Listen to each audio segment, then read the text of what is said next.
میں منہ سے کچھ نہیں کہوں گی، بس ایسا کچھ کروں گی کہ سانپ بھی مر جائے گا اور لاٹھی بھی نہیں ٹوٹے گی۔ بہرحال سر سلیم کی طرف سے میں مطمئن ہو گئی تھی کہ جو ہی یہ رشتہ ٹوٹے گا سر اپنے بھائی بھابھی کو لازمی منا کر لے آئیں گے، اور پھر حالات بھی ایسے بن چکے ہوں کہ امی اسی رشتے پہ مان جائیں گی۔ میرے دماغ نے مکمل پلاننگ کر ڈالی تھی، بس اب اس پر عمل درآمد کا وقت آ چکا تھا اور مجھے ایسا کوئی بھی مناسب وقت دیکھ کر جال بچھانا تھا۔ اور پھر وہ وقت آ ہی گیا جس کی گھات لگائے میں بیٹھی تھی۔ تایا جان اس دن کسی دوست سے ملنے گئے ہوئے تھے۔ تائی جان کچن میں مصروف تھیں۔ جب میں ان کے پوشن میں حلوہ دینے گئی، واہ بھئی، گاجر کے حلوے کا بہت دل تھا، لیکن بہت محنت طلب کام ہے تو بنانے کی ہمت ہی نہیں ہوئی۔ تم نے تو بیٹا میرے دل کی مراد پوری کر ڈالی۔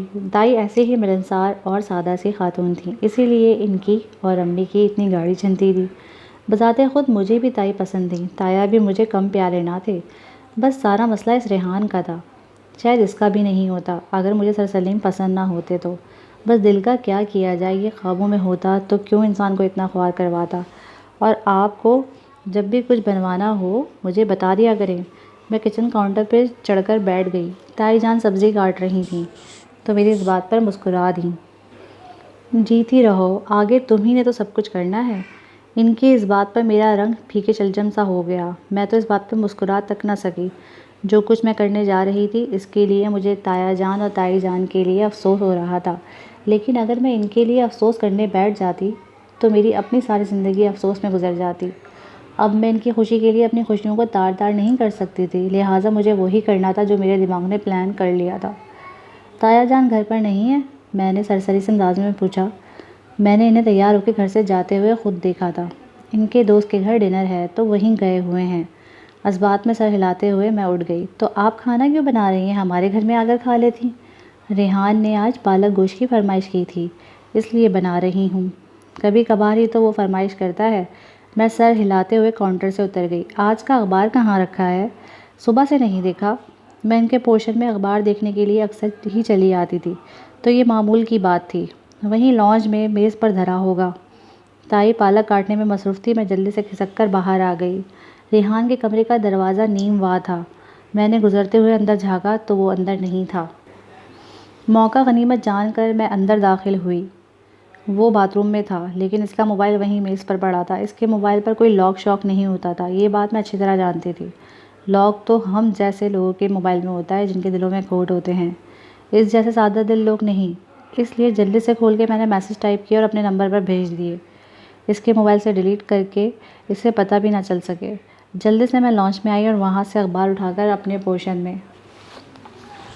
جب میں اپنے پوشن میں داخل ہوئی تو میں رو رہی تھی۔ امی مجھے روتا دیکھ کے حیران ہوئی اور میں انہیں دیکھ کر اپنے کمرے کی طرف بھاگ گئی۔ وہ میرے پیچھے پیچھے میرے کمرے میں آئیں۔ انزلہ کیا ہوا ہے بیٹا؟ تم رو کیوں رہی ہو؟ میں بیڈ پر بیٹھی منہ چھپائے رو رہی تھی۔ امی وہ ریحان، وہ میں ہچکچاتے ہوئے اتنا ہی کہا اور پھر رونے لگ گئی۔ اللہ خیر کرے، کیا ہوا ریحان کو؟ امی تو دل تھام کر بیٹھ گئیں کہ کہیں ریحان کو کچھ ہو تو نہیں گیا۔ امی اس نے مجھے کہا ہے کہ میں بات نامکمل چھوڑ کر پھر سے رونے لگی۔ کیا کہہ دیا ہے؟ امی کچھ نارمل ہوئیں۔ جب اس کی تسلی ہو گئی تو ریحان ٹھیک ہے اور اس نے مجھے کچھ کہا بھی نہیں اور میں کیوں رو رہی ہوں؟ یقیناً وہ میری بچگانہ فطرت کی وجہ سے یہی سمجھ رہی تھیں کہ اس نے کسی بات پر میرا مذاق اڑایا ہوگا، اور میں رونے بیٹھ گئی ہوں۔ کیسے بتاؤں امی؟ میں مسلسل رو رہی تھی۔ امی اب زچ ہو گئیں۔ او ہو انزلہ، بتا بھی دو، اب ایسا کیا کہہ دیا ہے ریحان نے؟ امی وہ کہتا ہے میں شادی سے پہلے اس سے مل لیا کروں۔ میری بات سن کر امی مسکرا دی۔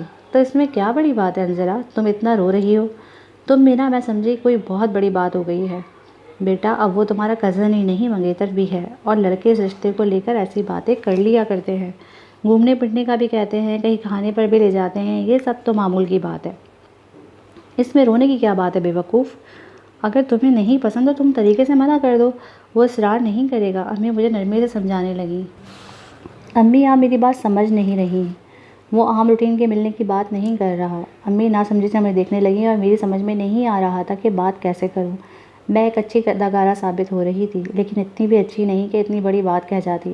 لیکن اب ڈرامہ شروع کیا ہی تھا تو اسے انجام تو دینا ہی تھا۔ اس قصے کو مجھے ختم کرنا تھا، ریحان نام کی اس مصیبت سے مجھے جان چھڑانا تھی۔ امی وہ مجھے رات میں چھت پر ملنے کا کہتا ہے۔ امی کا رنگ ایک دم اس بات سے بدلا تھا۔ وہ ایسے کسی جملے کی توقع نہیں کر رہی تھیں۔ وہ کہتا ہے کہ میں اسے تنہائی میں ملوں، وہ بھی رات کو۔ امی نے بمشکل تھوک نکلا تھا۔ ان کا حلق یقیناً میری بات سے خشک ہوا تھا۔ امی وہ کہتا ہے امی کہ میں رونے لگی۔ امی نے بے چینی سے میرا ہاتھ پکڑا۔ کیا کہتا ہے بیٹا؟ جلدی بتاؤ، میرا دل بیٹھ رہا ہے، وہ بے حد بے چینی سے کہہ رہی تھی۔ مجھے ایک پل کو ان پر ترس آیا، لیکن پھر مجھ پہ حاوی شیطان نے فوراً ہی مجھے جھنجھوڑا کہ لوہا گرم ہے، چوٹ لگا دی جائے، ورنہ ساری زندگی جس چوٹ کے ساتھ مجھے گزارنا پڑے گی وہ بہت رلائے گی۔ وہ کہتا ہے کہ جب شادی ہونا ہی ہے کچھ سال بعد ہی تو ابھی سے کیوں نہ اپنا رشتہ بنا لیں۔ امی کے ہاتھ کی گرفت میرے ہاتھ پر ڈھیلی پڑی۔ امی وہ مجھ سے ناجائز تعلق قائم کرنا چاہتا ہے۔ امی کا خون کسی نے نچوڑ لیا۔ وہ پھٹی پھٹی نظروں سے مجھے دیکھنے لگی۔ امی کہتی ہیں ریحان ایسا نہیں کہہ سکتا، تمہیں غلط فہمی ہوئی ہے انزلہ، اس نے کچھ اور کہا ہوگا، بے یقینی سے امی کہہ رہی تھی۔ میں روئی جا رہی تھی۔ اگر اس دن میں جھوٹ موٹ کر نہ روتی تو ہمیشہ کے لیے مجھے سچ مچ کا رونا پڑ جاتا۔ امی آپ کو کیوں یقین نہیں آ رہا؟ وہ تو اس سے بھی زیادہ فضول اور گندی باتیں کرتا ہے۔ جب سے بات پکی ہوئی ہے وہ اس طرح کے میسج کرنے لگا۔ یہ دیکھیں ابھی بھی اس نے مجھے میسج کیا تھا اور میں اس سے بات کرنے سمجھانے گئی تھی، لیکن میں نے موبائل امی کے سامنے کھول کے رکھ دیا۔ امی اس کے میسج پڑھنے لگیں جو میں نے ہی کیے تھے اس کے موبائل سے۔ اس میں اسی قسم کے ننگے اور گندے فقرے تھے۔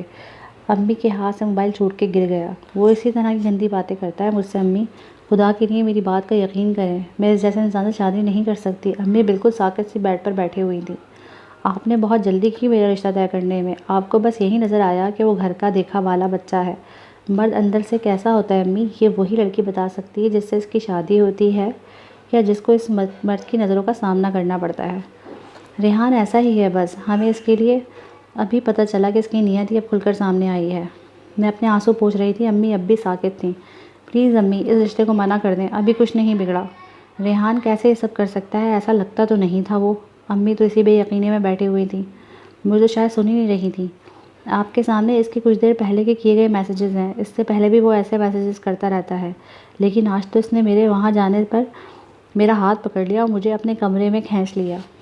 میں اسے دھکا دے کے وہاں سے بھاگی ہوں۔ امی کے قدموں میں بیٹھ کے میں رو رو کر بے حال ہو گئی۔ امی نے مزید حیرت و بے یقینی کی ملی جلی کیفیت سے مجھے دیکھا۔ تمہارے تائی جان کہاں تھے؟ مرے مرے جملے امی کے منہ سے نکلے۔ وہ اپنے کسی دوست کے گھر گئے ہوئے تھے اور تائی جان کچن میں مصروف تھیں۔ پھر میں نے امی کا چہرہ بغور دیکھا جو لٹھے کی مانند سفید پڑ رہا تھا۔ آپ کو میرا یقین نہیں ہے امی؟ ابو ہوتے تو وہ میرا یقین کرتے، وہ جا کر ریحان کی خبر لیتے جس نے ان کی بیٹی پر ایسی میلی نظر ڈالی ہے۔ وہ اس وقت اس رشتے کو ختم کر دیتے۔ وہ کبھی میرے ہاتھ ایسے انسان کے ہاتھ میں نہ دیتے جو میری عزت کا محافظ نہیں، لٹیرا ہے۔ وہ بھلا کیا تحفظ دے گا مجھے؟ ابو نہیں ہے نا، اس لیے میرے ساتھ یہ سب ہوا ہے۔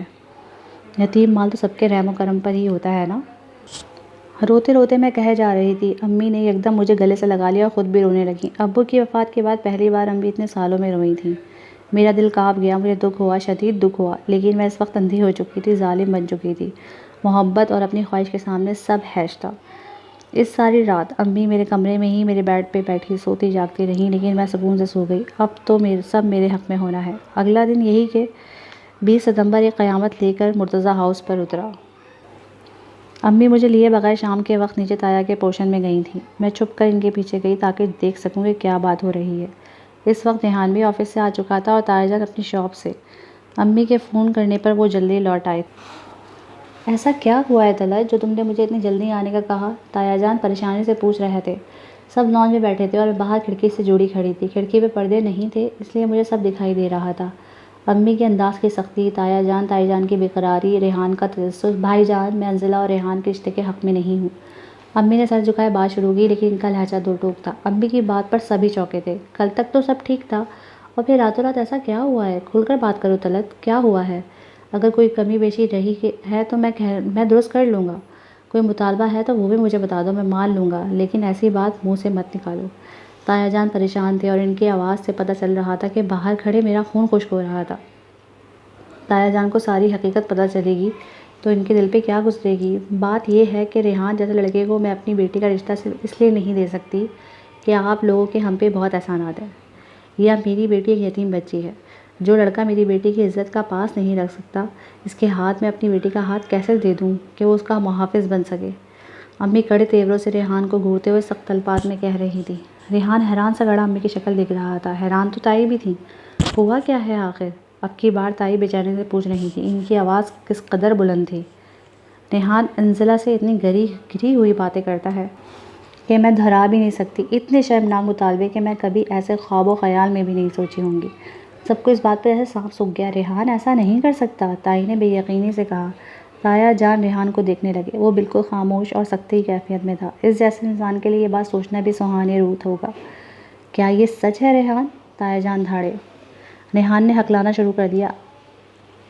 ابو جی، میں تو کچھ نہیں جانتا یہ سب۔ تو کیا میں جھوٹ بول رہی ہوں؟ میری بیٹی جھوٹ بول رہی ہے؟ اس کے آنسو جھوٹے ہیں کیا؟